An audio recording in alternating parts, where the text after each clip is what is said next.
Hello, and thank you for tuning in to another episode of 1090. Last week, we talked about covert aggressive personalities and cumulative anger. Gang stalkers use covertly aggressive techniques to harass and stalk the TI so that it will be hard for the TI to prove what's going on and prevent the audience from realizing what's happening. The covertly aggressive techniques also are used to build anger in the TI. Little annoyances mixed with abusive tactics and harassment are used to build anger. Gang stalkers wait for the anger to build up past the TI's threshold so that the TI could flip out. Then the stalkers try to exploit this moment to get the TI to do something wrong, violent, or incriminating.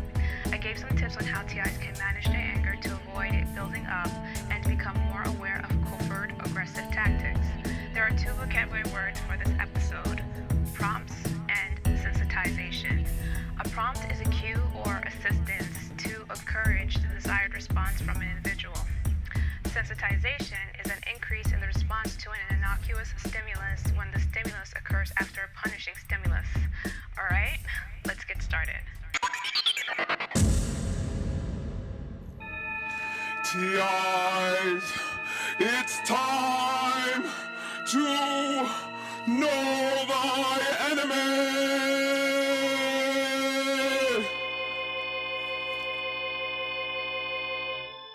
Gang stalking involves an abusive relationship that the stalkers try to have with the TI. The following information is commonly used in reference to personal or romantic relationships. However, much of the information applies to gang stalking incidents. In addition, it is not uncommon for bullies and other abusers to have narcissistic personality disorders. The following comes from Narcissistic Personality Disorder by the Mayo Clinic staff, Wikipedia, and the Diagnostic and Statistical Manual of Mental Disorders. Narcissistic personality disorder is a mental disorder in which people have an inflated sense of their own importance and a deep need for admiration. Those with narcissistic personality disorder believe that they're superior to others and have little regard for other people's feelings. But behind this mask of ultra-confidence lies a fragile self-esteem vulnerable to the slightest criticism. Narcissistic personality disorder is one of several types of personality disorders. Personality disorders are conditions in which people have traits that cause them to feel and behave in socially distressing ways, limiting their abilities to function in relationships and in other areas of their life, such as work or school. Symptoms. Narcissistic personality disorder is characterized by dramatic emotional behavior in the same category as antisocial and borderline personality disorders. The Diagnostic and Statistical Manual of Mental Disorders, 4th edition, a widely used manual for diagnosing mental disorders, defines narcissistic personality disorder as a pervasive pattern of grandiosity in fantasy or behavior, need for admiration, and lack of empathy, beginning by early adulthood and present in a variety of contexts, as indicated by 5 or more of the following. 1. Has a grandiose sense of self-importance. For example, exaggerates achievements and talents, expects to be recognized as superior without commensurate achievements. 2. Is preoccupied with fantasies of unlimited success, power, brilliance, beauty, or ideal love. 3. Believes that he or she is special and unique and can only be understood by or should associate with other special or high status people or institutions. 4. Requires excessive admiration. 5. Has a sense of entitlement For example, unreasonable expectations of especially favorable treatment or automatic compliance with his or her expectations. 6. Is interpersonally exploitative. For example, takes advantage of others to achieve his or her own ends. 7. Lacks empathy, is unwilling to recognize or identify with the feelings and needs of others. 8. Is often envious of others or believe others are envious of him or her. 9. Shows arrogant, haughty behaviors or attitudes. Although some features of narcissistic personality disorder may seem like having confidence or strong self-esteem, it's not the same. Narcissistic personality disorder crosses the border of healthy confidence and self-esteem into thinking so highly of yourself that you put yourself on a pedestal. In contrast, people who have healthy confidence and self-esteem don't value themselves more than they value others. The narcissistic personality disorder could describe the more affluent and prominent members of the gang stalking units and give a clue as to why such persons would be involved in these crimes. Some of the perps believe that they are part of a special group, and the participation of prominent members feed the narcissist's overbearing sense of importance and fantasies of unlimited power. Being able to nominate anyone that displeases him or her, the narcissist can use this to ensure that others cater to his or her sense of entitlement. Those who engage in these activities lack empathy and are unwilling to recognize or identify with the feeling and needs of others. Even those who consider it a harmless prank lack empathy, because a prank that doesn't involve members of the group are usually revealed to the person being pranked, and that person would usually find it funny too. But there is nothing funny about gang stalking. It is mean-spirited acts pretending to be harmless pranks. So gang stalking units can consist of a mixture of covert aggressives, psychopaths or sociopaths, narcissists, deceived bystanders, and others. Some of the questions that may come into the TI or audience's mind is, how could someone do this? Which may be followed by the idea that an appeal could be made to the conscience or heart of the gang stalkers to get them to stop.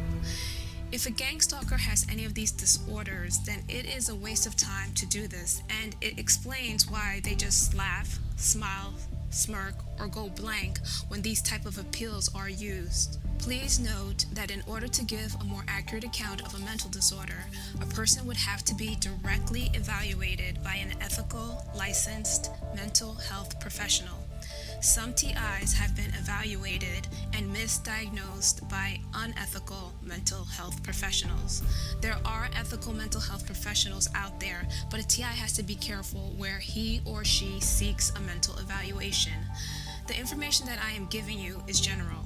A TI may even have noticed that she or he may have some of the traits that I have described. But of course, the TI isn't a gang stalker. That's because most of these traits can appear occasionally in most people. Just like the prompts that the gang stalkers use are common, but when used or done in a certain way, at a certain frequency, it can become negative or harmful. Even if a TI or member of the audience observes some of these traits in themselves, they may not possess all these traits. A perp may exhibit all, most, or a certain combination of these traits, which drives him or her to become a gang stalker. I'm just giving you a basic and general idea of what you're up against. Remember that each campaign is different and may change, but now you have some idea of what you're dealing with and can go from there. A TI needs a basic idea of what the gang stalkers are like. Narcissists and other personality disorders that have abusive tendencies also engage in ambient abuse. The following comes from Malignant Self-Love, Narcissism Revisited by Sam Vaknin. Ambient abuse is the steep, subtle, underground currents of maltreatment that sometimes go unnoticed, even by the victims themselves, until it's too late. Ambient abuse penetrates and permeates everything, but is difficult to pinpoint and identify. It is ambiguous, atmospheric, diffuse, hence its insidious and pernicious effects. It is by far the most dangerous kind of abuse there is. It is the outcome of fear. Fear of violence, fear of the unknown, fear of the unpredictable, the capricious, and the arbitrary. It is perpetrated by dropping subtle hints, by disorienting, by constant and unnecessary lying, by persistent doubting and demeaning, and by inspiring an air of unmitigated gloom and doom. Ambient abuse, therefore, is the fostering, propagation, and enhancement of an atmosphere of fear, intimidation, instability, unpredictability, and irritation. There are no acts of traceable explicit abuse, nor any manipulative settings of control. Yet the irksome feeling remains, a disagreeable foreboding, a premonition, a bad omen.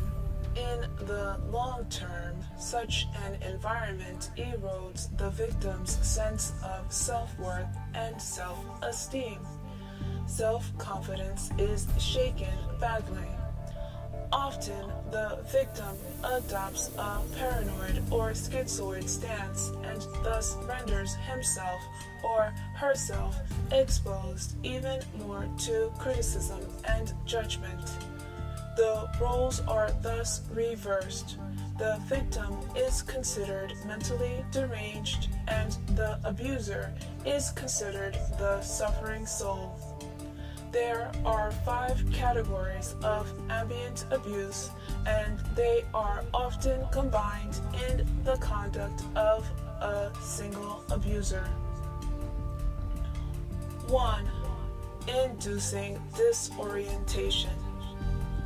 The abuser causes the victim to lose faith in her ability to manage and to cope with the world and its demands. She no longer trusts her senses, her skills, her strengths, her friends, her family, and the predictability and benevolence of her environment. The abuser subverts the target's focus by disagreeing with her way of perceiving the world, her judgment, the facts of her existence, by criticizing her incessantly and by offering plausible but specious alternatives. By constantly lying, he blurs the line between reality and nightmare.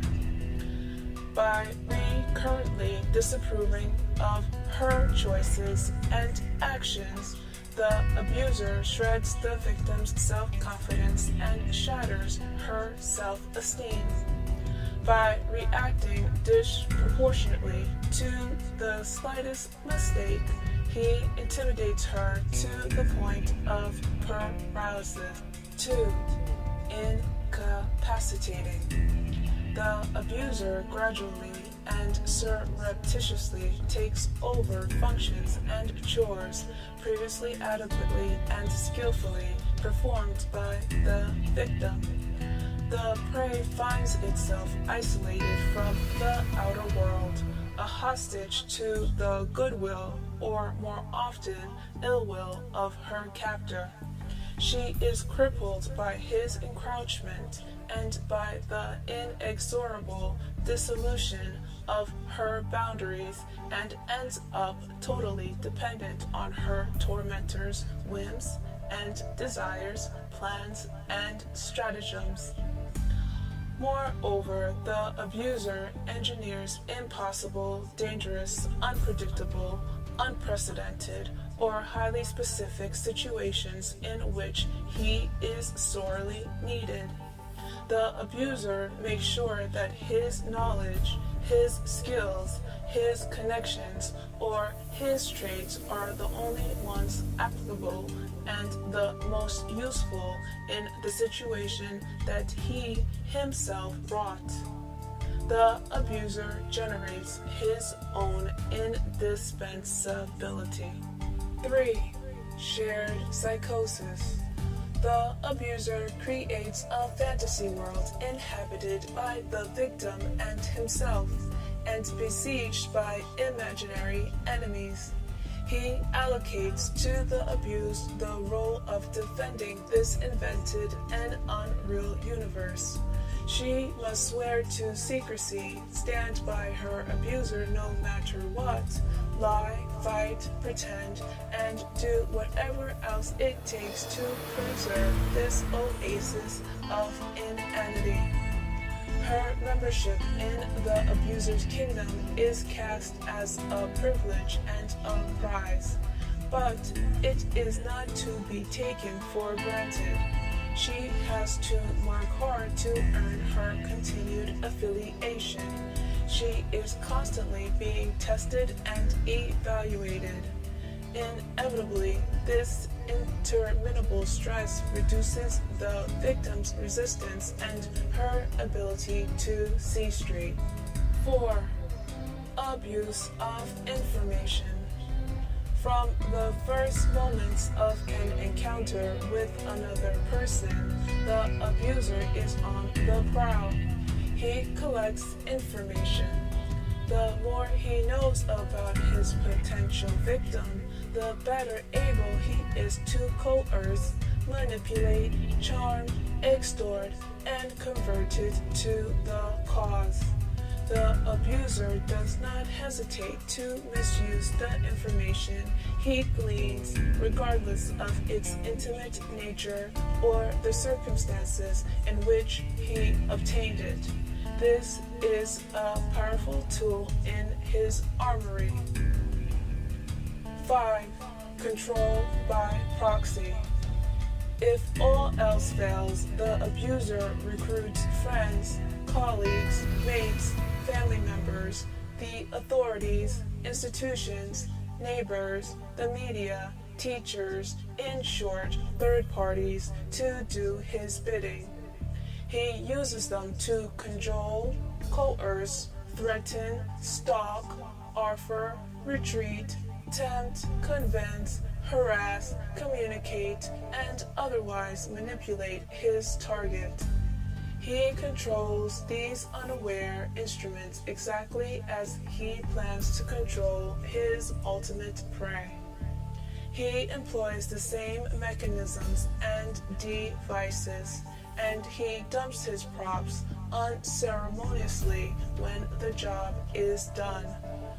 Another form of control by proxy is to engineer situations in which abuse is inflicted upon another person.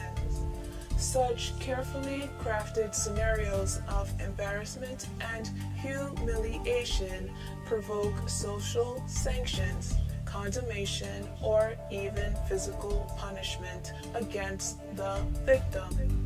Society or a social group become the instruments of the abuser. He first provokes the victim into socially unacceptable behavior, then uses society to punish the victim. The last sentence perfectly describes one of the goals of gang stalking. First, provokes the victim into socially unacceptable behavior, then uses society to punish the victim.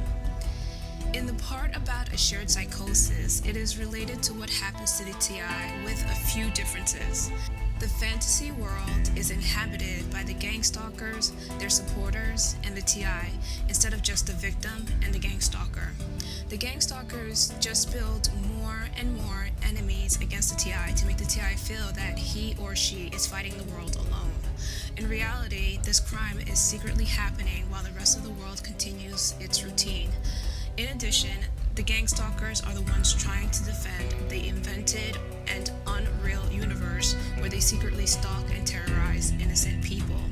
While the TI doesn't have to stand by the abuser because the stalkers thrive on the conflict, the gang stalkers or abusers are the ones who will lie, fight, pretend, and do whatever it takes to preserve their oasis of inanity. I wouldn't call it an oasis for the TIs.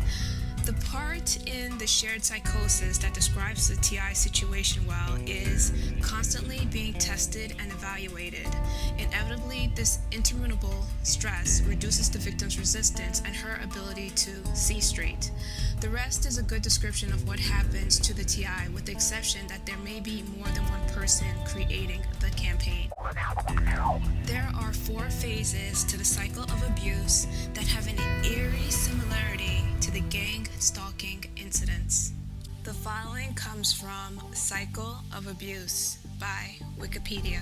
The cycle of abuse is a social cycle theory developed in the 1970s by Lenore Walker to explain patterns of behavior in an abusive relationship. Walker's theory rests on the idea that abusive relationships, once established, are characterized by a predictable, repetitious pattern of abuse, whether emotional, psychological, or physical, with psychological abuse nearly always preceding and accompanying physical abuse. Additionally, Walker suggested that sustained periods of living in such a cycle may lead to learned helplessness and battered person syndrome. 1. Tension building phase. This phase occurs prior to an overtly abusive act and is characterized by poor communication, passive aggression, rising interpersonal tension, and fear of causing outbursts in one's partner. During this stage, the victims may attempt to modify his or her behavior to avoid triggering their partner's outbursts. A TI can be anywhere, and a gang stalker will come by and just stand near the TI or make frequent rounds at the TI's location. The TI knows that the gang stalker will attempt to agitate him or her in some way, but doesn't know how. The gang stalker may give the stalking prompt and let the tension build. 2. Acting out phase, characterized by outbursts of violent, abusive incidents. During this stage, the batterer attempts to dominate his or her partner, the victim, with the use of domestic violence. Depending on the campaign, there may or may not be any violence at this point. However, there will usually be some kind of incident, street theater, provoking an argument, or making a scene to humiliate, agitate, or elicit a violent response from the TI. 3. Reconciliation or honeymoon phase, characterized by affection, apology, or alternatively ignoring the incident. This phase marks an apparent end of violence, with assurances that it will never happen again, or that the abuser will do his or her best to change. During this stage, the abuser feels overwhelming feelings of remorse and sadness, or at least pretends to. Some abusers walk away from the situation with little comment, but most will eventually shower their victims with love and affection. The abuser may use self-harm or threats of suicide to gain sympathy and or prevent the victim from leaving the relationship. Abusers are frequently so convincing and victims so eager for the relationship to improve that victims, who are often worn down and confused by long-standing abuse, stay in the relationship. Although it is easy to see the outbursts of the acting out phase as abuse, even the more pleasant behaviors of the honeymoon phase serve to perpetuate the abuse. At this stage, the gang stalker may apologize, pretend to try to work things out, or walk away with no comment. The goal is to leave the TI agitated. If the TI is really agitated, there will be a flurry of activity where other gang stalkers will come out of nowhere. Some will act as unbiased witnesses and just watch the TI's responses, while the others will try to build on the TI's agitation. The TI may try to ignore the incident, but remember the concept of cumulative anger. The gang stalkers would do things to create a snowball effect for anger until it culminates to the TI losing control in a fit of rage and engaging in socially unacceptable behavior where society is used to punish the victim, or in this case, the TI. The gang stalker's idea would be for the TI to do something to a gang stalker so that they can exert more control over the TI. If the TI lashes out on an audience member, then the gang stalkers will try to offer some support or assistance that will give them some control over the situation. 4. Calm phase. During this phase, which is often considered an element of the honeymoon or reconciliation phase, the relationship is relatively calm and peaceable. However, interpersonal difficulties will inevitably arise, leading again to the tension-building phase. If the gang stalkers don't get the response they want, there should be a calm phase. But there may be interpersonal difficulties if the TI hasn't developed a way to neutralize or prevent these incidents and recover quickly enough to avoid manipulation through cumulative anger. The gang stalkers will continue this cycle daily in an attempt to break the TI down. Remember that this is what is going on in full view of the TI. In the background, the gang stalkers are engaged in smear campaigns, character assassinations, turning people against the TI, trying to ruin the TI's career, trying to get the TI fired or to quit their job in order to increase the TI's stress and isolate them, gaining illegal access to the TI's private information, among other things. So a TI has to deal with this as well as the constant visible harassment. So you're forced into a system of unwanted pursuit? Here's some survival tips. What is the purpose of all the surveillance? To gather information and plan ways to manipulate the TI to behave the way the gang stalkers want. The following comes from Functional Analysis Psychology, Functional Behavior Assessment, FBA, by Wikipedia. Functional assessment of behavior provides hypotheses about the relationships between specific environmental events and behaviors. Decades of research has established that both desirable and undesirable behaviors are learned through interactions with the social and physical environment. FBA is used to identify the type and source of reinforcement for challenging behaviors as the basis for intervention efforts designed to decrease the occurrence of these behaviors. The function of a behavior can be thought of as the purpose a behavior serves for a person. All behaviors serve a purpose. Problem behaviors can serve the following functions for an individual. Access to attention. For example, child throws toy in order to get mom's attention. If this maladaptive behavior results in mom looking at child and giving him lots of attention, even if she's saying no, he will be more likely to engage in the same behavior in the future to get mom's attention. Access to escape. For example, mom tells the child, "Go clean up." and child runs to the kitchen because she or he does not want to complete the task. Access to automatic reinforcement. For example, child flaps in order to release some tension she or he is feeling. Access to tangibles such as activities, toys, edibles, etc. For example, child hits mom because she or he wants the toy mom is holding. We can describe behaviors in various ways such as tantrums, noncompliance, inattention, aggression, etc. However, all behaviors can be classified as serving one or more of the functions above. Function is identified in an FBA by identifying the type and source of reinforcement for the behavior of interest.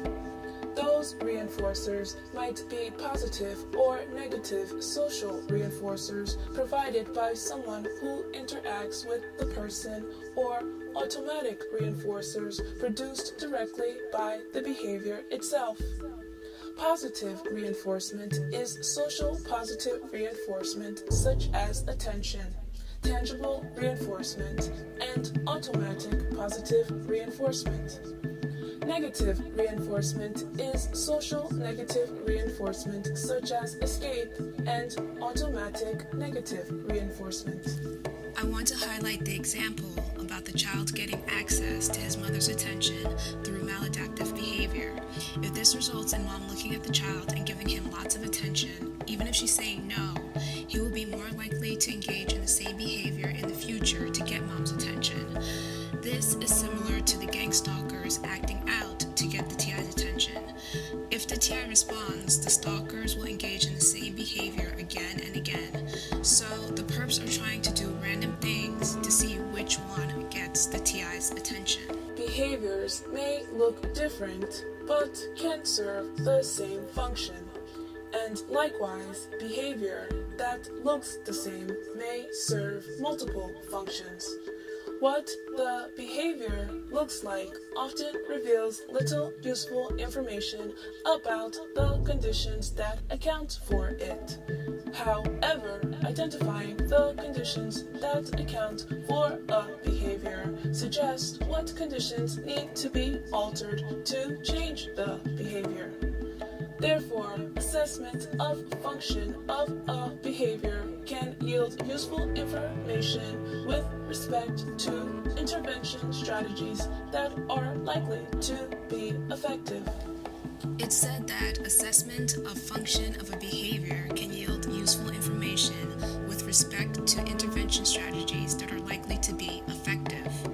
This is important for the TIs to understand, but let's lay the groundwork. It also said that behaviors that look different can serve the same purpose. So the coughing, whistling, honking, and any other gesture that is used all serve the same function. These gestures are not only meant to get the TI's attention. There's more to it than that. The gestures all serve to help gang stalkers identify each other, agitate the TI, get the TI to identify with the gang stalkers and follow their lead, sensitize the TI to the gestures, and to elicit the desired behavior from the TI each time the gesture is used. Now that you know some of the functions of the gang stalker's behavior, you can use this information to develop effective intervention strategies to help you neutralize the harmful effects. In reference to the gang stalkers, they seek to manipulate the TI's behavior in order to get the results that they want. The gang stalkers seek to get the TI to commit suicide, go crazy, commit a violent act, among other things. Anything that the TI does which prevents these results is considered a problem behavior. Wait a minute. So you're telling me that some group of people just go around picking others to stalk and do these things to? That's ridiculous. Not really. Protect Life Now has a general information about gang stalking guide that goes into more detail about how targets may be chosen. The link to that guide will be posted. Some targets are chosen because they were whistleblowers, filed lawsuits against a business, posed a legal or financial risk to a corporation, reported corruption within the criminal justice system, a divorcee seeking alimony or partial ownership of assets, a bad breakup, unwanted neighbors, were in a business partnership that went wrong, had conflicts with other co-workers, had other disputes, rivalries, physical or ethnic differences, or just plain revenge, or maybe the person was just an easy target. There are other reasons why someone may become a target, but once a person is forced into the gang stalker's twisted world, the stalkers try to do things to discredit or silence the person so that no one will believe the person when she or he claims to have been stalked by a group of people. It's not just a group of people walking around pranking others or messing with people's minds. This is serious business, and it's a serious crime committed for real reasons. Indirect FBA. This method uses structured interviews, checklists, rating scales, or questionnaires to obtain information from persons who are familiar with the person exhibiting the behavior in order to identify possible conditions or events in the natural environment that correlate with the problem behavior. They are called indirect because they do not involve direct observation of the behavior, but rather solicit information based on others' recollection of the behavior. Advantages. Some can provide a useful source of information in guiding subsequent, more objective assessments and contribute to the development of hypotheses about variables that might occasion or maintain the behaviors of concern. Limitations. Informants may not have accurate and unbiased recall of behavior and the condition under which it occurred. When the TI's friends, family, associates, co-workers, neighbors, former mates, and ex-friends, as well as others are interviewed, the gang stalkers are using this indirect method. Now, TIs may get a little nervous because sometimes a lot of personal information can be retrieved, and it's information that is being used to help form the campaign and manipulate the TI's behavior. But look at the limitation in this method. The people being interviewed may not have accurate and unbiased recall of behavior and the conditions under which it occurred. That works to the TI's advantage because the gang stalkers will understand the TI's behavior only from that person's perspective, and that person's perspective may be different from the TI's perspective. This is a big limitation that can work for a TI. Descriptive FBA. As with functional analysis, descriptive functional behavior assessment utilizes direct observations of behavior. However, unlike functional analysis, observations are made under naturally occurring conditions.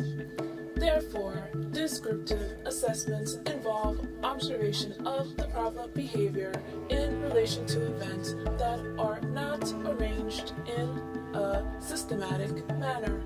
There are three variations of descriptive assessment. A, B, C. Antecedent, behavior, consequence, continuous recording. Observer records occurrences of targeted behavior and selected environmental events in the natural routine. A, B, C. Narrative recording. Data are collected only when behaviors of interest are observed, and the recording encompasses any events that immediately precede and follow the target behavior. Scatter plots. a procedure for recording the extent to which a target behavior occurs more often at particular times than others. Before a campaign begins, the gang stalkers try to find out how the TI naturally behaves. The focus is on things that agitate, annoy, disturb, or throw the TI off. So while one perp is distracting or agitating the TI, the others are watching the TI's response. All of them will report the TI's response, including the TI's state before the incident, during the incident, and after the incident. This is done to help design the campaign. Conducting an FBA. Provided the strengths and limitations of the different FBA procedures, FBA can best be viewed as a four-step process. 1. The gathering of information via indirect and descriptive assessment. 2. Interpretation of information from indirect and descriptive assessment and formulation of a hypothesis about the purpose of problem behavior. 3. Testing a hypothesis using a functional analysis. 4. Developing intervention options based on the function of problem behavior. The gang stalking incidents are likely designed following this format. You're probably wondering what the problem behavior is that the TIs exhibit. When a TI behaves in a way that the gang stalkers don't like, it's considered a problem behavior. Let's use the Little Albert experiment as an example to illustrate the point. It's not exactly based on FBA, but it gets the point across. The following comes from Little Albert Experiment by Wikipedia. Little Albert was the 9-month-old infant that Watson chose from a hospital. He was exposed to a white rabbit, a white rat, a monkey, mouse with and without hair, cotton wool, burning newspaper, and a variety of other things for 2 months without any sort of conditioning. Then the experiment began by placing Albert on a mattress in the middle of a room. A white laboratory rat was placed near Albert, and he was allowed to play with it. At this point, the child showed no fear of the rat. Then Watson would make a loud sound behind Albert's back by striking a suspended steel bar with a hammer when the baby touched the rat. In these occasions, little Albert cried and showed fear as he heard the noise. After this was done several times, Albert became very distressed when the rat was displayed. Albert had associated the white rat with the loud noise and was producing the fearful or emotional response of crying. Little Albert started to generalize his fear response to anything fluffy or white or both. The most unfortunate part of this experiment is that little Albert was not desensitized to his fear. He left the hospital before Watson could do so. A phobia or even a paranoia was induced in little Albert. The gang stalkers used the common gestures and gang stalking incidents to the same effect. The stalker's ambient abuse is like the loud noise that Watson used with little Albert every time the white mouse was present. The Little Albert experiment shows that it is possible to deliberately induce mental illness. Now, gang stalking goes to the extreme by causing the disturbance daily with multiple people administering the shocks frequently throughout the day. If they are successful, they will be able to easily manipulate the TI's actions and could mess mess with the TI by escalating the abuse until they decide to get the TI locked up in jail or in an institution or to commit suicide. The following comes from What is Psychological Prompting by Allsense. Prompting is a field of psychology concerned with bringing behaviors under control of a discriminative stimulus. After a behavior is brought under stimulus control of the prompt must be faded to put the behavior under the control of the discriminative stimulus. There are also stimulus prompts that alter the original stimulus. Verbal prompts involve verbal behavior of another person that gets someone to engage in the desired behavior. For example, let's say a 5-year-old child can't make his or her bed. In order to help, you instruct the child verbally to pull the sheets up and tuck them under the edges. Gestural prompts involve someone making motions that help the person learn to complete an action. This would involve you pulling your hands around in the air as if you were making an imaginary bed. Modeling is used when someone cannot figure out how to do the behavior based on verbal or gestural prompts. This would involve making the bed yourself and having the child watch. Physical prompts include physical contact that entices the behavior. For example, if you were to hold the child's hand and make the bed with him or her. There are two types of fading, within prompt and across prompt. Fading across prompts is starting off with the most intrusive kind of prompt, physical, and slowly diminishing to a less intrusive prompt, verbal, and then finally not using prompting at all. Fading within prompts involves using one particular kind of prompt and then diminishing the extent to which you use it. The gestural prompts that the gang stalkers use are meant to get the TI to respond erratically, embarrassingly, or insanely each time that the prompts are used.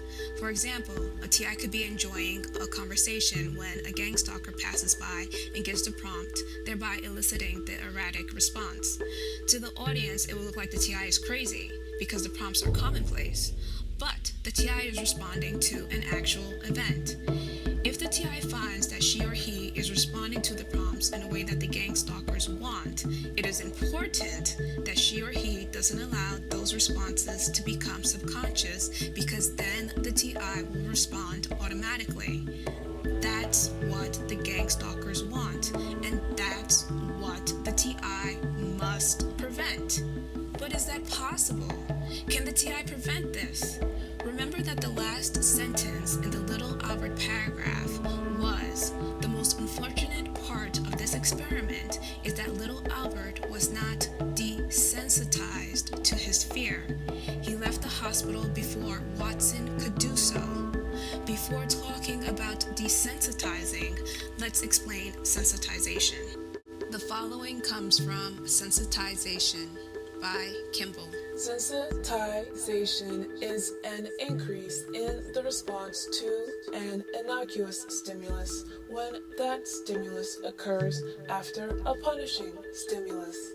An example: when the foot of an animal is gently touched, the animal withdraws its gill for a brief period. However, if preceded by an electrical shock to its tail, the same gentle touch to the foot will elicit a longer period of withdrawal. The sensitization response to a single shock dies out after about an hour and returns to baseline after a day. So, it is an example of short-term memory. However, if the animal is sensitized with multiple shocks given over several days, its subsequent response to a gentle touch on the foot is much larger and retained longer. A TI is being sensitized to a neutral stimulus and then conditioned to respond a certain way. Let's elaborate. The following comes from Introduction to Classical Conditioning by Kendra Cherry. The conditioned stimulus is a previously neutral stimulus that, after becoming associated with the unconditioned stimulus, eventually comes to trigger a conditioned response. Suppose that when you smelled your favorite food, you also heard the sound of a whistle. While the whistle is unrelated to the smell of the food, if the sound of the whistle was paired multiple times with the smell, the sound would eventually trigger the conditioned response. In this case, the sound of the whistle is the conditioned stimulus. The conditioned response is the learned response to the previously neutral stimulus. The gang stalkers will try to condition the TI to their pre-selected stimulus, or will study the TI to find a stimulus that already annoys him or her. They use that until they get the TI to think that the gang stalkers are in control. Then the TI will be transitioned to the perp's pre-selected stimulus. For example, one TI told off a gang stalker that made goofy faces and wagged his tongue at her. The perp saw that it agitated her and adopted it as their gestural prompt for her, first using exaggerated versions of it to get her attention, then toning it down or fading it to make it more subtle and common. First, they did something to make her look at them, then lick their lips or smooth their tongue over their mouths to remind her of the goofy face and tongue wagging. In that way, the stimulus became a gestural prompt for the perps to use. They taught the signal to gang stalkers, young and old, male and female. It doesn't have any effect anymore since she desensitized to it, but she finds it interesting that they do it proudly as if it gave them some kind of power over her. At times, she fakes an agitated response just to watch them react as if they just won the Olympics or accomplished some great feat. It appears that the gang stalkers are trying to get universal prompts for all TIs. TIs can prevent this. So let's say that the stimulus is coughing. In the beginning, if a person coughs, a TI may not think much of it. Then, if the gang stalker coughs while using covertly aggressive methods or ambient abuse to intimidate a TI, the TI may just move away from the gang stalker. Note that it said if the animal is sensitized with multiple shocks given over several days, its subsequent response to a gentle touch on the foot is much larger and is retained longer. Here's how it is applied to gang stalking.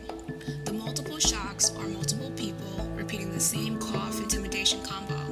Instead of the shocks just being given over several days, it is given as much as possible using as many stalkers as possible and in line with a TI's response over several days, months, or years, however long it takes to get the TI to the state that the gang stalkers want. What is meant by the cough intimidation shocks being in line with the TI's response? In one campaign, it seems as if the more agitated the TI appears, the more shocks are given quickly.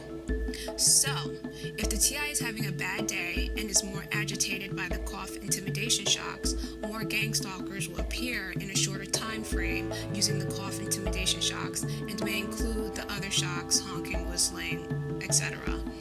A TI should observe the gang stalkers in the campaign against them to see how the sensitization and prompts are being used. So the goal is to sensitize the TI to the prompts and use it to manipulate the TI's behavior. A gang stalker wants to be able to agitate the TI on demand. They want an instant, agitated, humiliating, subordinate, or violent response when they cough, beep, make faces, or whatever prompt is used. It's a power play. The great thing about sensitization is that it is possible to desensitize. Here's the information needed to help a TI explore ways to be desensitized to these prompts. In a summary, a TI is being sensitized to a certain thing. Every time the thing is seen or done, a TI is supposed to become angry, feel helpless, demoralized, agitated, insane, depressed, passive, subordinate, lose confidence, or whatever the behavior that the TI think is being evoked. Once the prompts are given, the TI is supposed to remember all the trauma of what happened or is happening during the campaign and to be distracted long enough to give gang stalkers an advantage. The gang stalkers mainly rely on the element of surprise and shock value for the bigger attacks. Now TIs have enough information to start exploring ways to desensitize. Don't try to deny or forget what happened or is happening. This is a short-term remedy and should be used sparingly. The key to desensitizing is facing the problem, but without getting used to it. Work through any detrimental responses. Remember, I don't give out specific instructions because gang stalkers may be listening and may just work around it. Plus, not all campaigns are the same, although the themes may be similar. So I'm giving enough information to help you find your own solutions and tweak it until it works effectively. Try it and send your feedback to ProtectLifeNow@yahoo.com. Wait a minute. You're still saying that a group of people go around agitating a TI to get them to do ridiculous things or manipulate their behavior so that they could laugh and get the person in a lot of trouble. It's hard to believe. Is this even possible? Have you ever heard of bullying? Have you ever seen anyone being bullied? Yeah, I see the similarities. But do you expect me to believe that adults, professionals, government officials would really do something like this? You need a lot of people to do this, especially in a short time. Would people actually take time out of their day to do this? I know, it's hard to believe at first. It doesn't take a lot of time to participate in gang stalking. The modern technology makes communication efficient and expedient. It's as simple and quick as reading a text message and coughing, honking, or whistling when the person whose picture was posted online or sent in a text is seen. It's like a perverted flash mob. If you don't know what that is, there will be a news article presented about it in TI News. I have also presented documented cases and news reports that show that this type of stalking is happening and has happened. There is the story of the government worker who signed up a colleague for gay magazines and sent it to family and friends in an attempt to embarrass him. There was the other woman who set up websites to defame her colleague, sent nasty letters to the target's kids and potential employers, and spread rumors that the target was a pedophile. There was also the case of the New York City lawyer who was harassed by the police because she made a noise complaint about an illegally zoned bar, which had a reputation for being a cop bar. She was sent to Bellevue by the cops for false reasons, endured false arrest, and was in jeopardy of being unlawfully, involuntarily committed by a judge. Her superintendent and noisy neighbors were probably involved. Her adversaries were trying to get her committed to prevent or discredit her testimony. Another case was presented of the woman whose home was broken into with stuff moved around. She was followed around, and this was after she was told that she would be targeted. There was the man whose neighbors followed him around and ruined his relationship with his family and friends. He developed a paranoia and had to move. It's scary to think that this could happen, but it's happening. And yes, something like this can happen on a large scale without the authorities stepping in. This wouldn't be the first time, and that's the topic of FYI.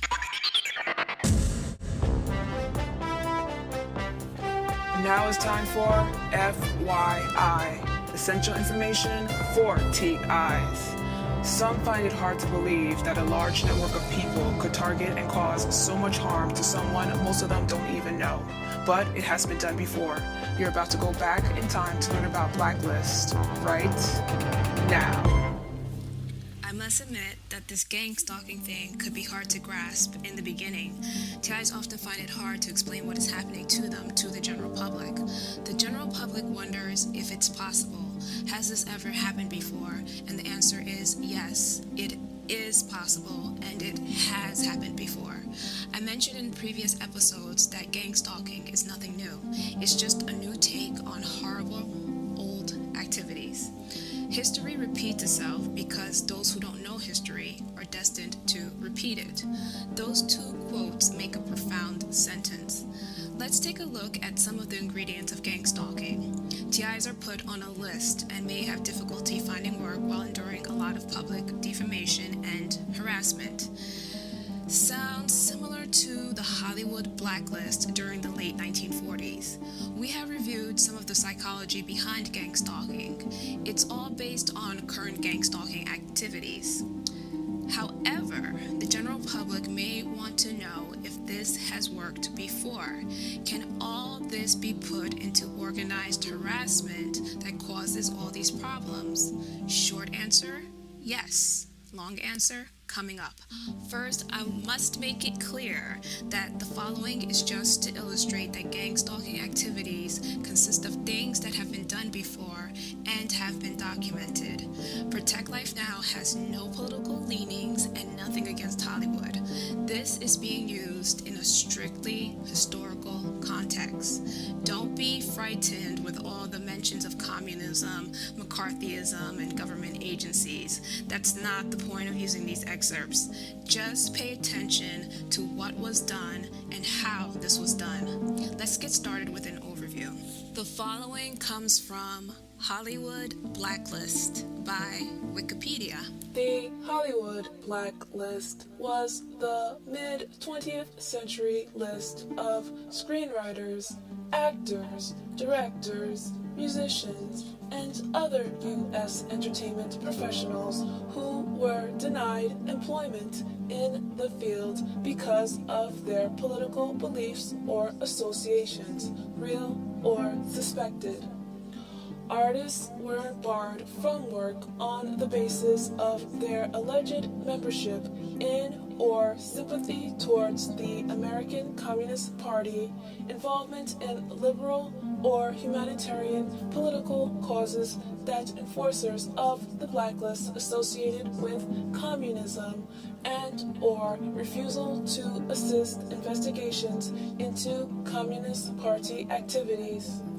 Some were blacklisted merely because their names came up at the wrong place and time. Even during the period of its strictest enforcement, the late 1940s through the late 1950s, the blacklist was rarely made explicit and verifiable, but it caused direct damage to the careers of scores of American artists, often made betrayal of friendship, not to mention principle, the price for a livelihood, and promoted ideological censorship across the entire industry.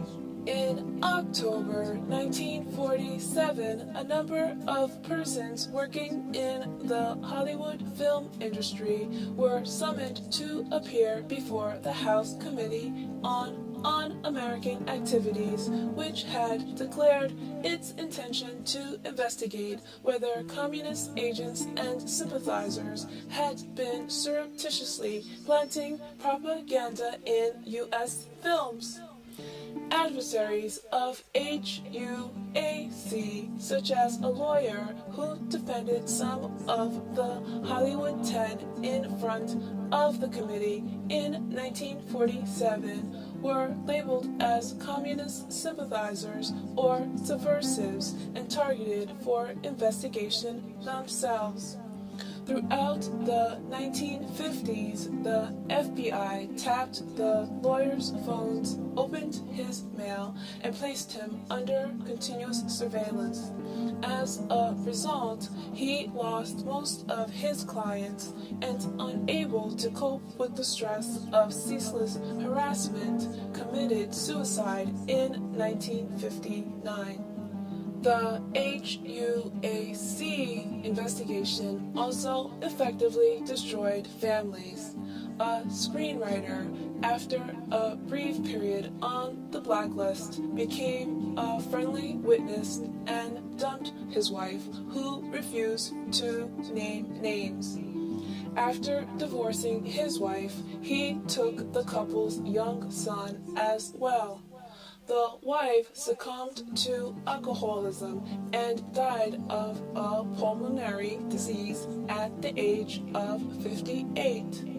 In the description of historians Paul Ball and David Wagner, premature strokes and heart attacks were fairly common among blacklistees, along with heavy drinking as a form of suicide on the installment plan.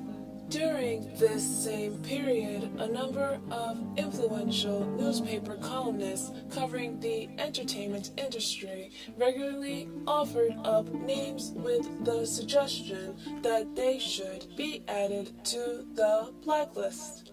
One actor received an out-of-court settlement to end a 1954 lawsuit against an advertising agency which had ordered him dropped from the lead role in a television series it sponsored. Variety described it as the first industry admission of what has for some time been an open secret, that the threat of being labeled a political nonconformist, or worse, has been used against show business personalities, and that a screening system is at work determining actors' availability for roles. A key figure in bringing an end to blacklisting was a host of a radio show. He was the host of an afternoon comedy radio show and a leftist active in his union.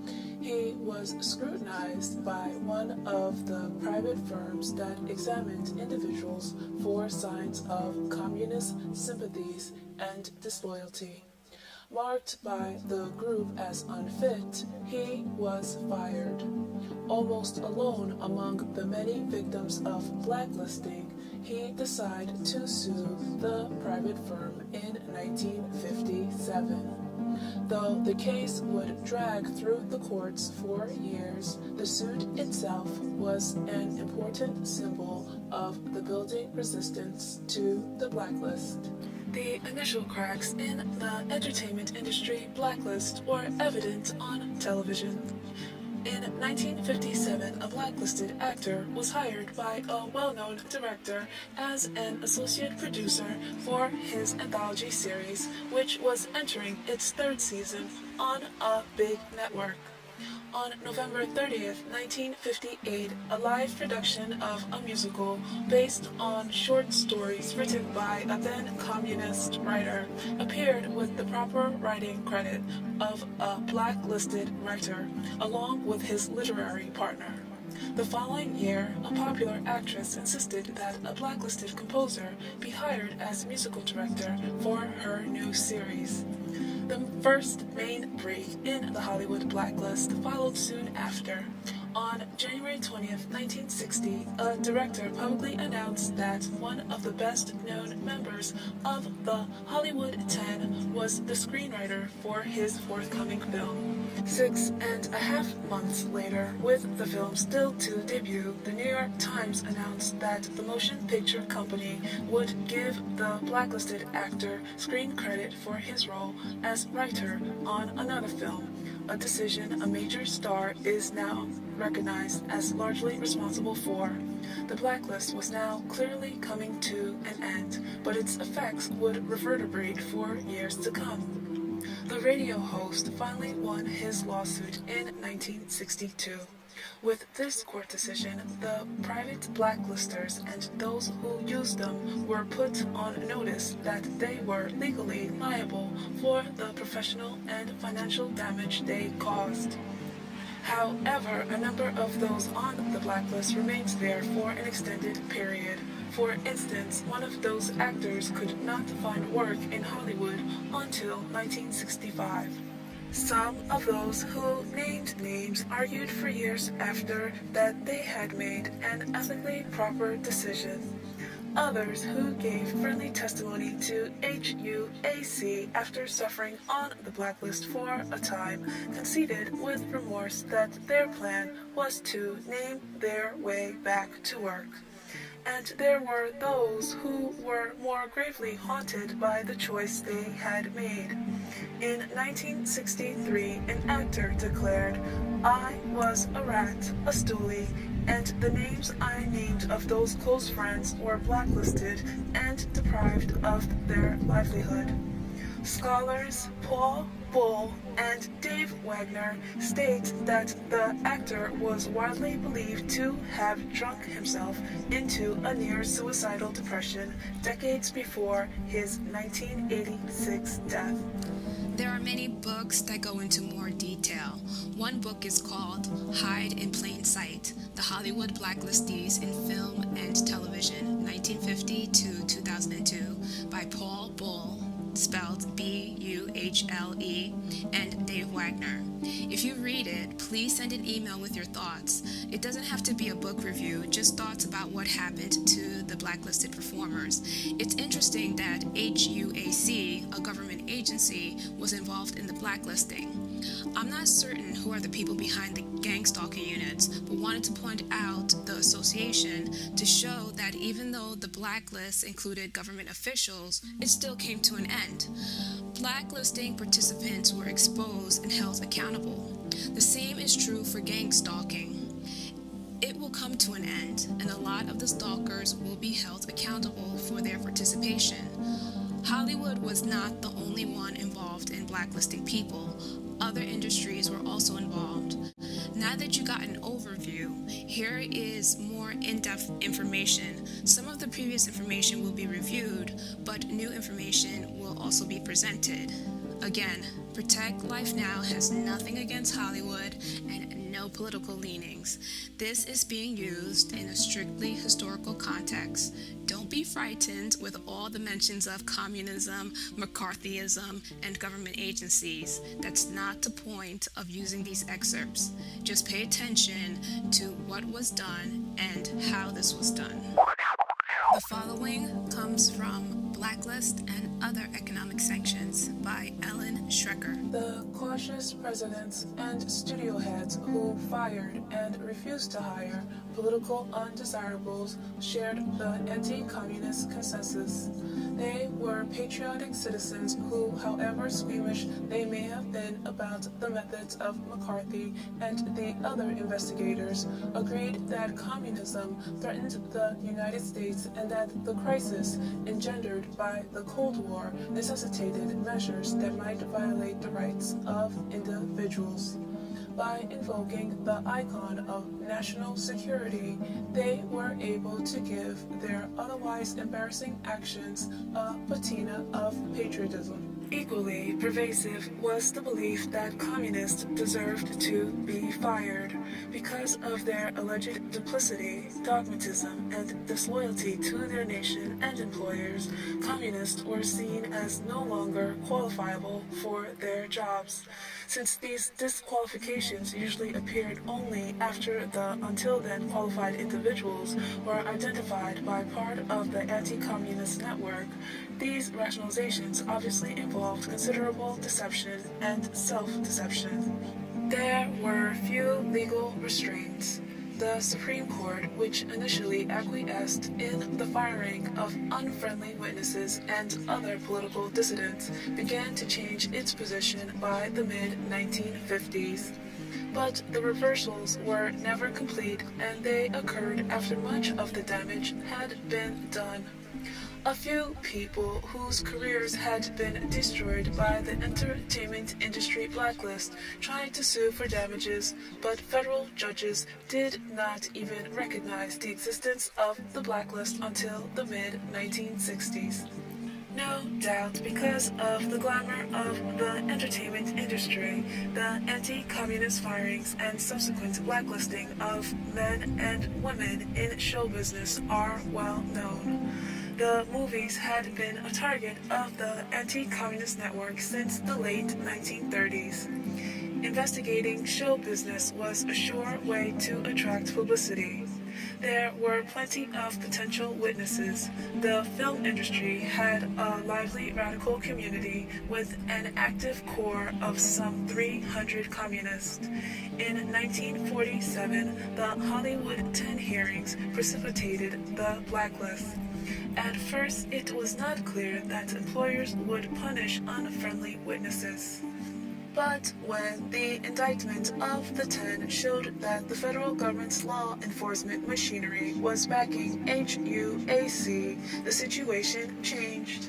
At the end of November, the heads of the major studios met at the Waldorf Astoria Hotel in New York City and released a statement announcing that they had fired the 10 and would not rehire them until they had recanted and cleared themselves with the committee. Over the next few years, many of the film industry's more prominent leftists found it increasingly harder to get work. By 1951, when HUAC returned to Hollywood to resume the hearings it had begun 4 years before, the blacklist was in full operation. There was, of course, no official list, and the studios routinely denied that blacklisting occurred. Still, writers stopped getting calls for work. Actors were told they were too good for the part. The rise of television exacerbated the film industry's already serious financial slump and reinforced the major studios' reluctance to offend any segment of their audience. Threats of boycotts terrified the movie makers and their Wall Street backers. Imposing an anti-communist blacklist seemed an obvious way to avoid trouble at the box office for an industry that had, after all, long been subject to considerable self-censorship with regard to sexual as well as political issues. The blacklist spread to the broadcast industry as well. Here, the process became public in June 1950 with the publication of Red Channels, a 213-page compilation of the alleged communist affiliations of 151 actors, writers, musicians, and other radio and television entertainers. The listings in Red Channels were compiled. They were not always accurate, but they were devastating. By 1951, the television networks and their sponsors no longer hired anyone whose name was in the book, and the prohibition soon spread to anyone who seemed controversial. A tiny group of true believers enforced the blacklist by deluging networks, advertising agencies, and sponsors with letters and phone calls whenever someone they disapproved of got hired. One of the blacklist's most ardent enforcers was a supermarket owner in Syracuse, New York, who threatened to place signs in his stores warning customers not to buy the products of any company that sponsored a program featuring one of Stalin's little creatures. Although the supermarket owner represented no one but himself and his employees, some of the nation's largest corporations capitulated to his demands. Broadcasters scrambled to ensure that they did not hire the wrong kinds of talent and often enlisted professional anti-communists to check the backgrounds of prospective employees. One of the authors of Red Channels charged $5 a name. One big network inaugurated a loyalty oath and, like the other networks and big advertising agencies, put full-time security officers on its payroll. The criteria for the blacklist varied. People who were cleared by one network or studio were banned by others. Even within a single network or agency, some shows hired performers that other shows refused to touch. The blacklisters' targets extended far beyond the Communist Party and sometimes seemed to encompass almost every liberal in show business. One producer found that a third of the performers he wanted to hire were turned down by his superiors, including an 8-year-old girl. It is not clear exactly why the entertainment industry's blacklist had such a broad reach, although most of the people affected by it had once been in or near the Communist Party. The blacklist also encompassed some genuine innocents, people who had merely signed letters supporting that the whole of true believers enforced the blacklist by deluging networks, the Hollywood 10's petition for a Supreme Court hearing, or attended popular front gatherings during World War II. No doubt the visibility of the industry played a role, as did the reluctance of studios and networks to become involved in anything that seemed controversial. As one industry executive explained, "We're in a business that has to please the customers. That's the main thing we have to do, keep people happy, and to do that, we have to stay out of trouble." Finally, the professional anti-communists seem to have been more directly involved in administering the entertainment industry blacklist than they were with the sanctions in other fields, and could thus impose their own more stringent ideological criteria.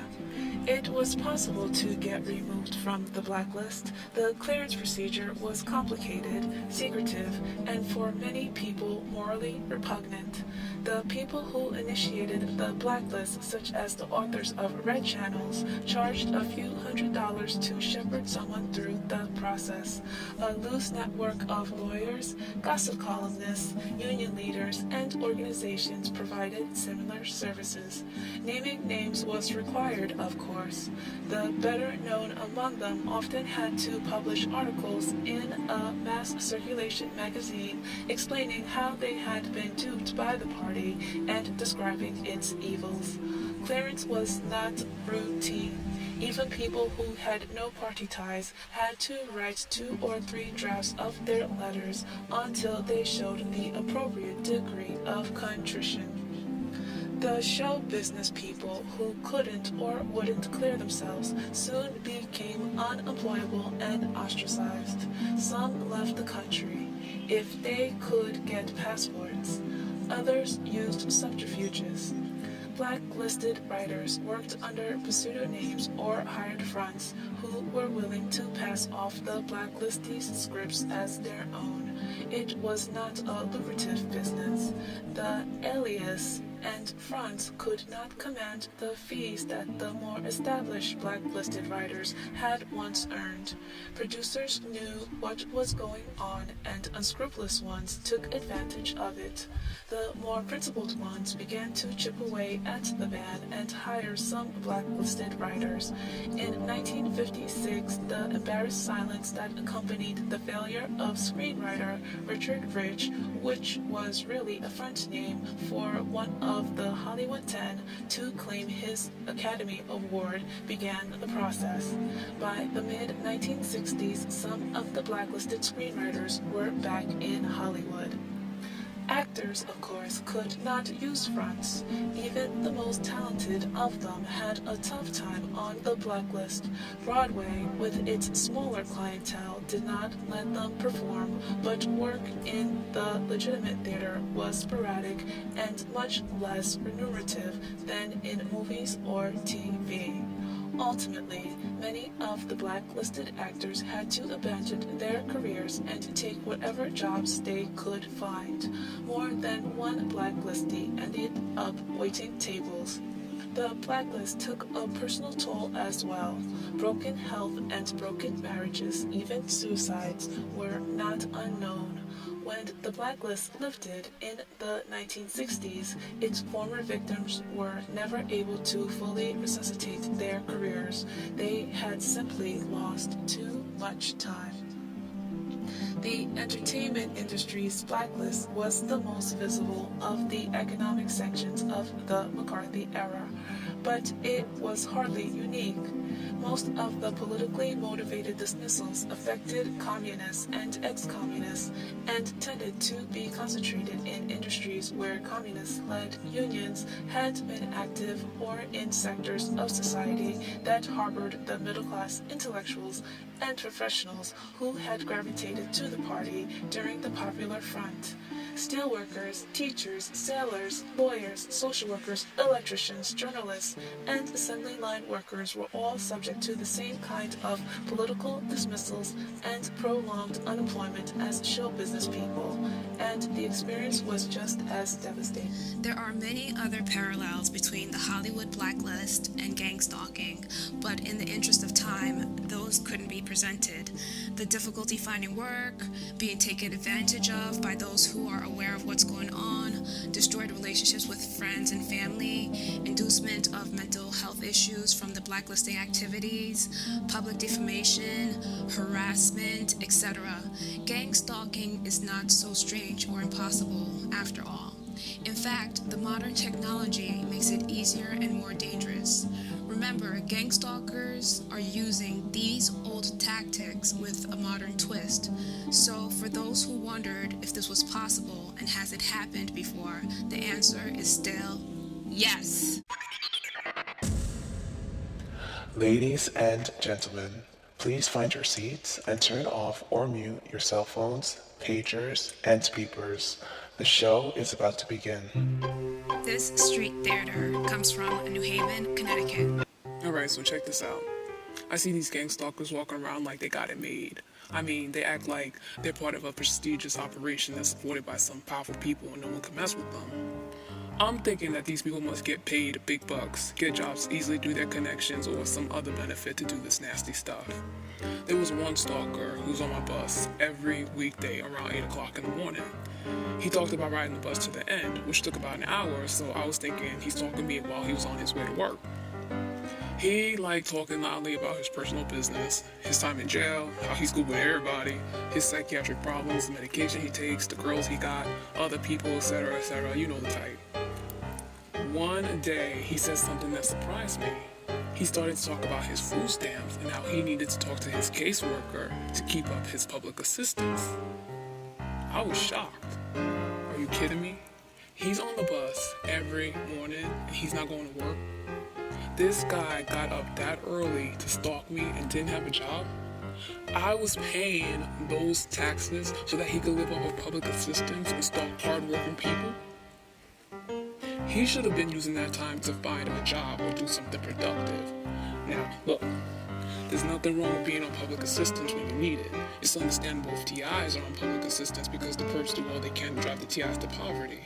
And other normal people hit hard times, especially during this recession. But this guy was stalking and harassing people while he collected public assistance. That's all kinds of wrong.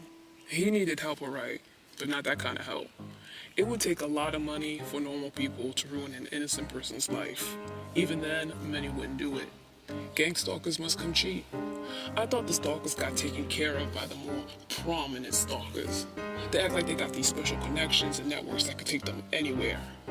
I just didn't think it would take them to the welfare line.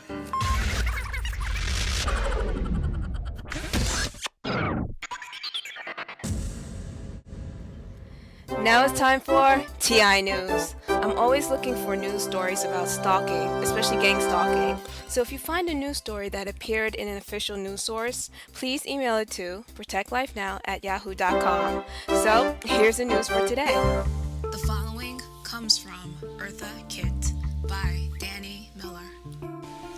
Kitt's difficult early life in the ghettos of New York and then in London and Paris are well documented in her obituaries, as is her early rise to fame as a dancer in Katherine Dunham's company, playing opposite Orson Welles in a European production of Dr. Faustus, and finally her breakthrough role on Broadway in New Faces of 1952. She was nominated for a Tony Award for her portrayal of a 15-year-old girl living in the ghetto in Miss Patterson, starred in films opposite Nat King Cole and Sidney Poitier, and became world famous for her sexy nightclub performances.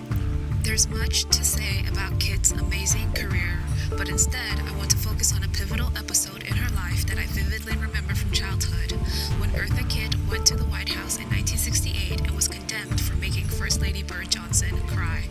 In January 1968, Kitt was invited to a luncheon the First Lady was giving that featured a discussion on crime and juvenile delinquency. Always known for speaking her mind, Kitt caused a sensation when she challenged Miss Johnson about the effects of the war on young people in America. As the New York Times reported, singer Eartha Kitt stunned fellow guests at a White House luncheon and left Miss Lyndon B. Johnson in tears Thursday when she declared angrily that the Vietnam War was causing American youth to rebel in the cities. About 50 white and Negro women invited to the White House to discuss President Johnson's proposal to combat crime in the streets sat at their tables in embarrassed silence as Miss Kitt delivered an emotional tirade against the war. "You send the best of this country off to be shot and maimed," she told her fellow guests. "They rebel in the streets. They will take pot, and they will get high. They don't want to go to school because they're going to be snatched off from their mothers to be shot in Vietnam." Miss Johnson rose afterward and looked directly at the singer, who leaned against a podium in the yellow-walled family dining room. "Because there is a war on, and I pray that there will be a just and honest peace that still doesn't give us a free ticket not to try to work for better things, such as against crime in the streets, better education, and better health for our people," Miss Johnson said, her voice trembling and tears welling in her eyes. The president had dropped in on the luncheon briefly and answered a pointed question from Miss Kitt, but left before her outburst. Miss Kitt, her eyes flashing in defiance while she puffed on a cigarette and jabbed a finger at her startled audience, said, "American youth are angry because their parents are angry, because there is a war going on that they don't understand." She told Miss Johnson that youngsters feel alienated because they can't get to you and they can't get to the president, so they rebel in the streets. Many in the crowd sat in stunned silence and then cheered the wife of the governor of New Jersey, who rose next to defend the war. Kit probably had no idea that a media frenzy would erupt over her words and that her career would be severely affected. To her credit, the First Lady never accused Kit of doing anything wrong. Realizing that she may have offended people, Eartha tried to explain herself towards the end of the luncheon. Miss Kitt rose during a question and answer period afterward and apologized for speaking up if she had offended the president and his wife. But, she said, turning to the other well-dressed guest, "I have to say what is in my heart." She said she had not walked the streets of ghettos as a crusader, as some of the other guests had, but "I have lived in the gutters." "I'm sorry," Miss Johnson replied. "I cannot understand the things that you do. I have not lived with the background that you have.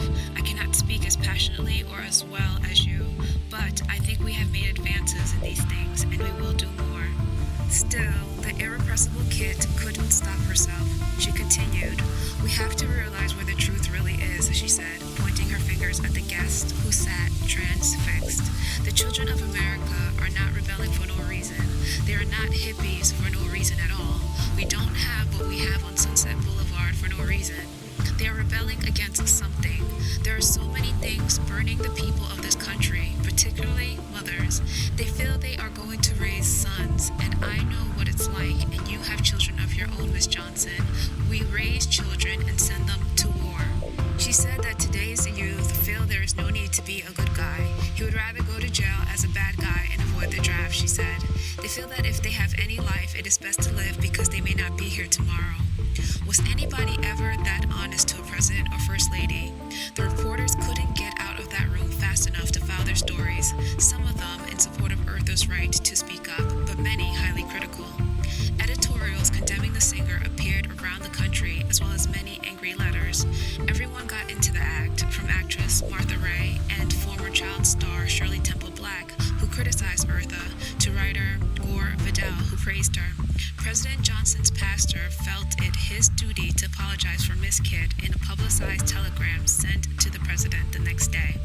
"I commend you for all the work you have been doing to urge more justice and opportunity, especially for Negroes. And because all the Americans are, in a sense, a family, I apologize for any member of that family, including Negroes, who are ill-mannered, stupid, and arrogant. Shocked by the negative responses to her comment, Kit was accosted at the airport when she returned to Los Angeles. Arriving from Washington, Miss Kit explained that she had said only what was in my heart and head. People thought I was rude, but there's nothing rude about telling the truth. All those very nice people kept saying very nice things about putting flowers in Harlem and making bigger streetlights to keep the city safe, she said. I thought they were avoiding talking about the reason we have problems with crime and problems with our children.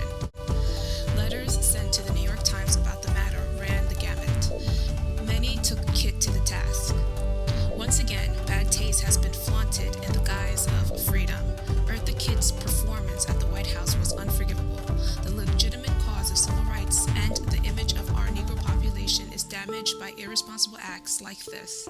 Why must the Negro be subjected to and exploited by communists and publicly seeking egotists who will espouse any current cause without knowledge or research or soul-searching? Eartha Kitt could not afford to buy the front-page publicity that her effrontery reaped. And this, Eartha Kitt said she spoke for millions when she behaved in a rude and stupid manner towards Miss Johnson. She did not speak for anyone except hate-filled, gutless fools. She did not speak for my son in the army, for my daughter who was working hard so her husband could finish college, for me or my husband or our 3 children. We were all shocked by her unnecessary behavior. She had a tough childhood, so did I, and I am not crying. That meeting wasn't for her to air her crude adjectives and gripes of life. But others supported the star. 3 cheers for Eartha Kitt. In a few words, she expressed what is in my heart, and I'm sure many other mothers. Hers must have been the first honest words the White House walls have heard in a long time.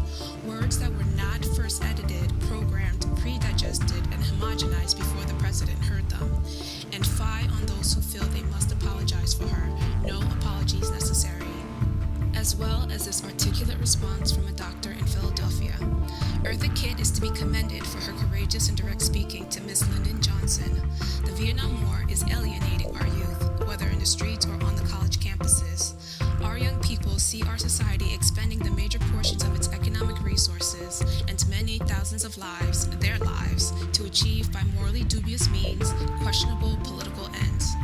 The Vietnam War is preventing desperately needed efforts to solve our grave domestic problems that include the needs for improved education, better housing, urban renewal, more jobs for the underprivileged, problems which lie at the root of racial tensions.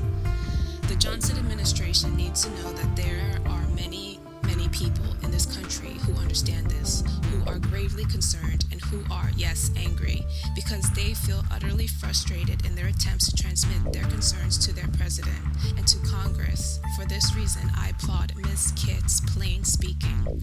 The real issue about this incident is not whether Ms. Kitt was discourteous or unpatriotic or publicity-seeking. It is whether she was speaking the truth. I believe that she was. As the furor deepened, Kit got more defensive about her actions. People have the feeling that I yelled and was impolite. That's not true at all. I raised my hand and Miss Johnson asked me my opinion.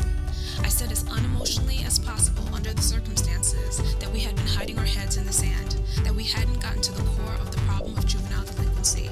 Reality was being overlooked.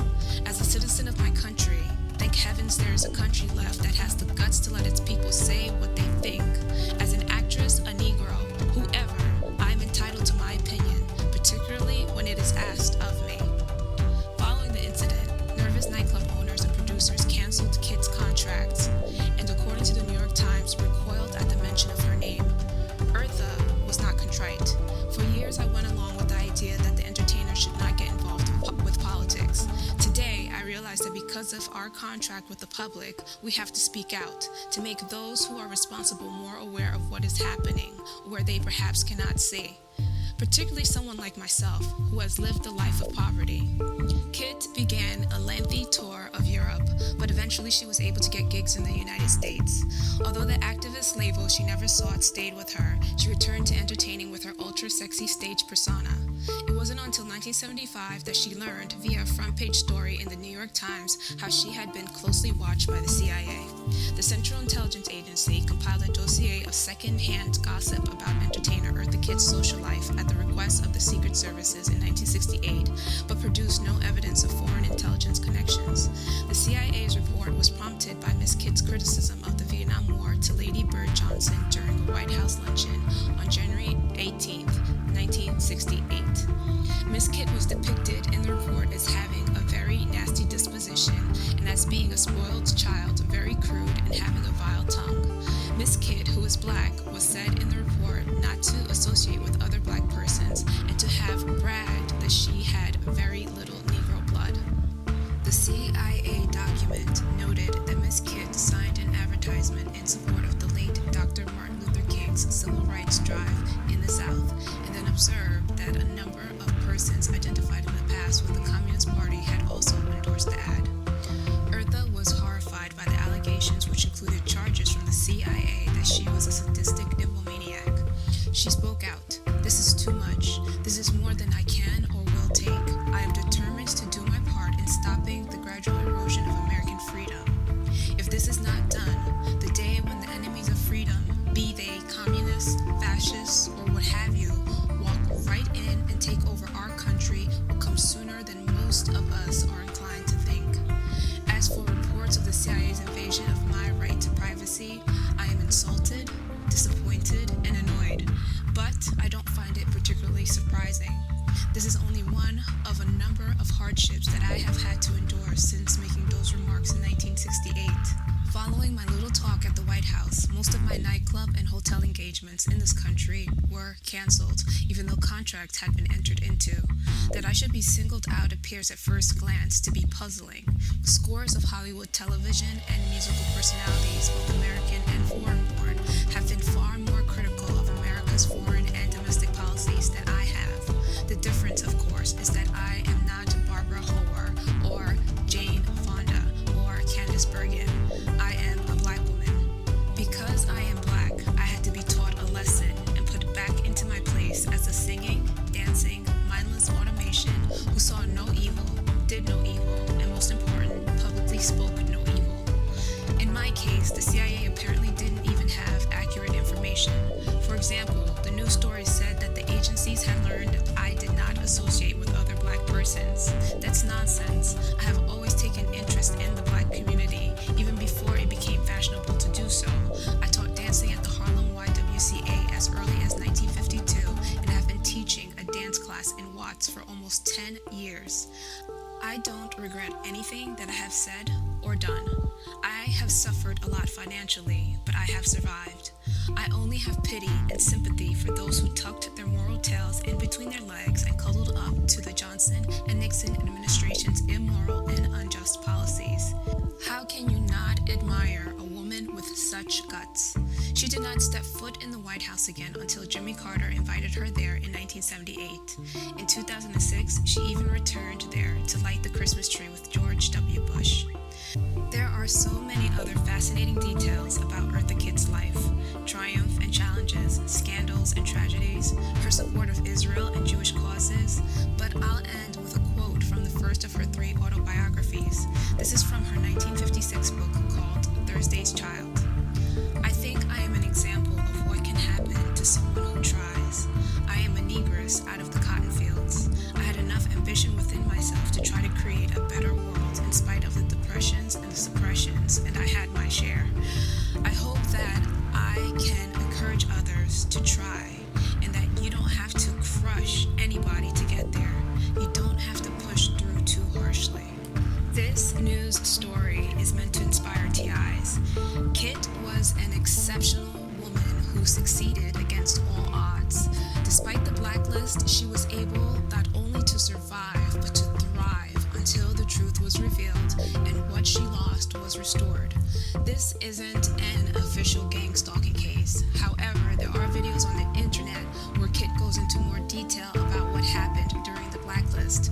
Some of the things she described are similar to what TIs currently report.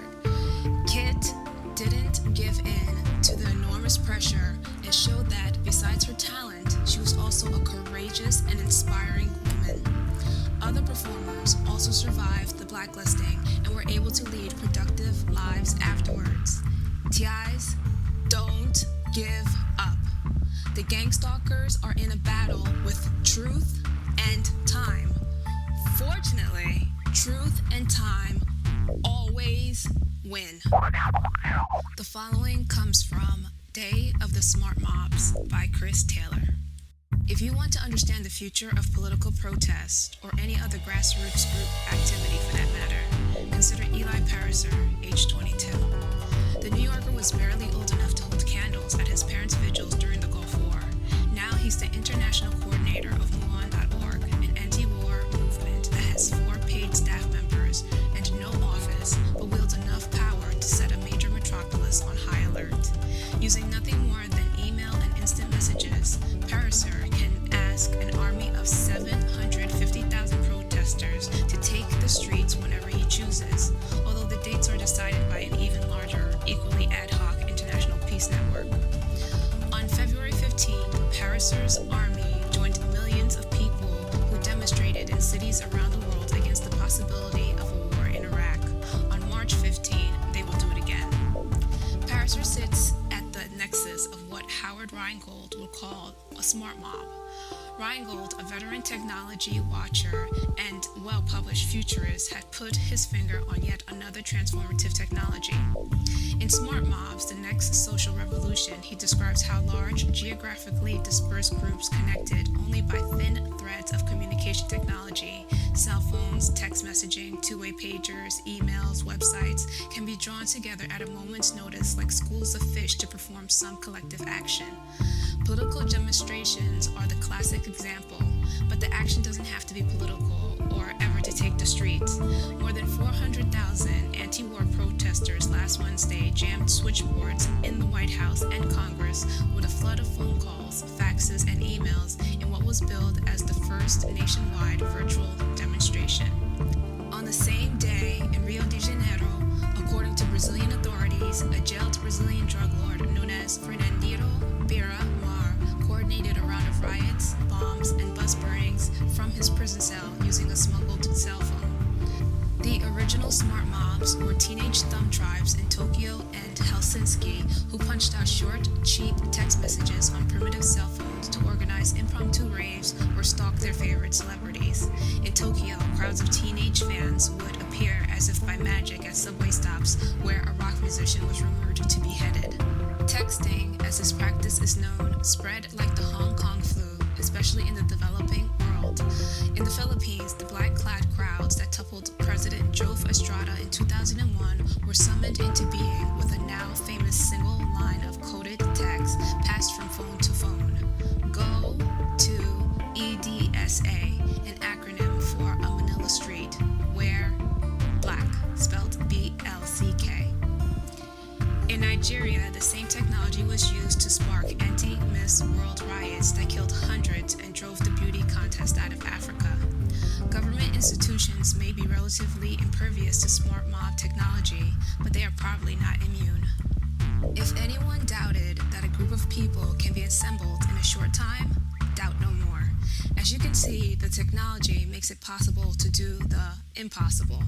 The smart mobs could be used for good, as in the activist case, but it can also be used for bad, as in the case of the drug lord who coordinated riots, bombings, and bus burnings from his jail cell using a single cell phone. Those are feats far more difficult than the ones described in gang stalking.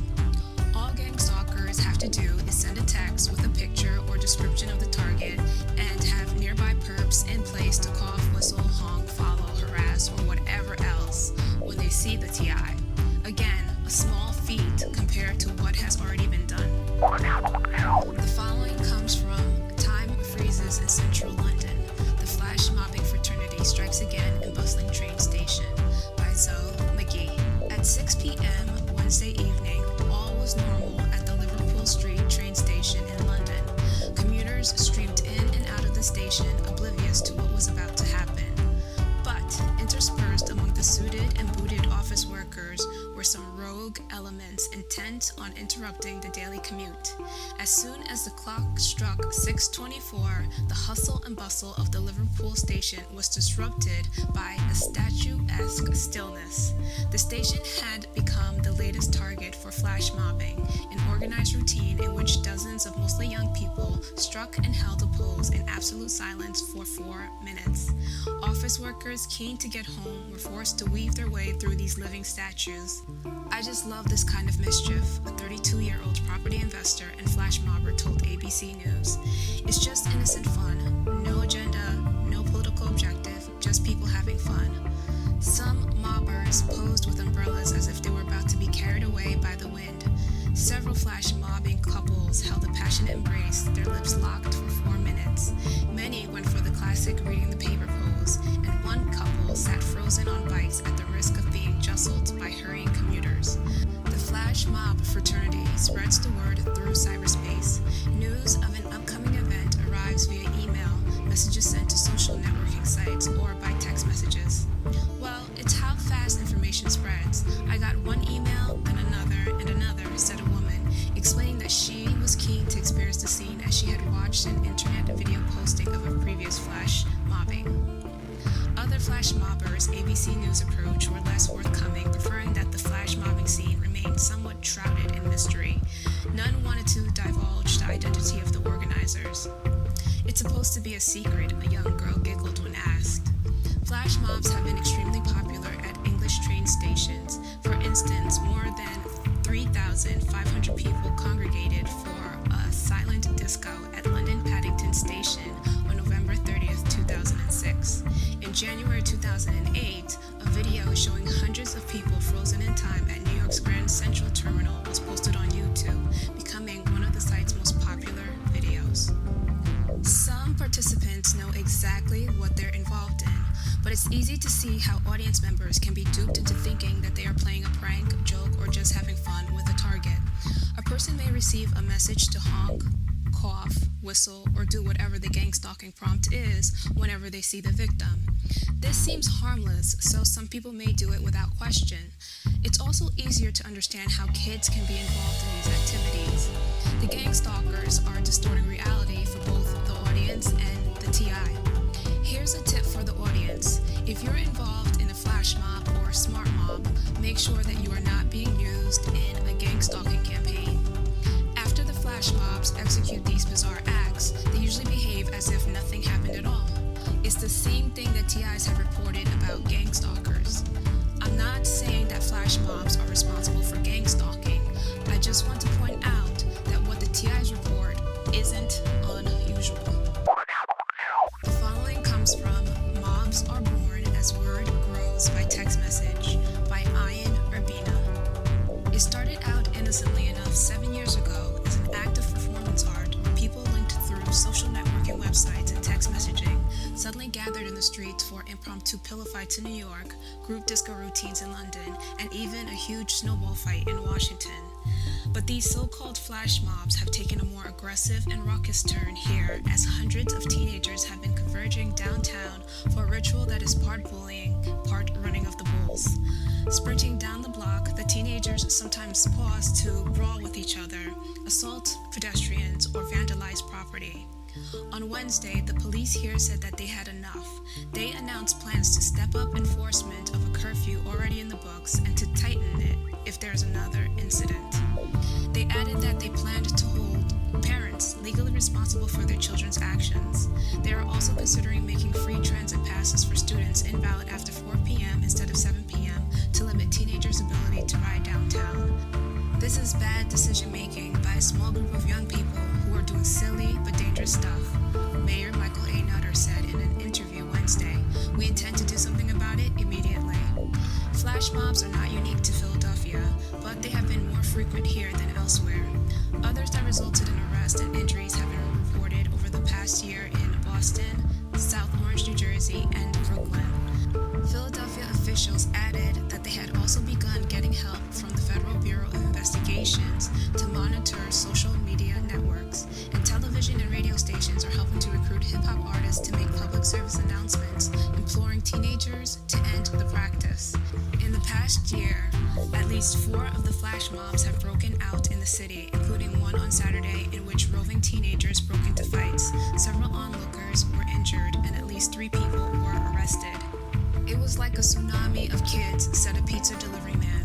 He lifted his shirt to show gashes along his back and arm. He also had bruises on his forehead, he said were from kicks and punches he suffered while trying to keep a rowdy crowd from entering the shop where a fight was already underway.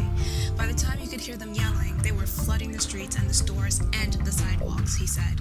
The ad hoc gangs have scared many pedestrians off the streets. City residents are also starting to complain about the number of unsupervised children, and child advocates are asking if there are enough activities to keep young people busy after school.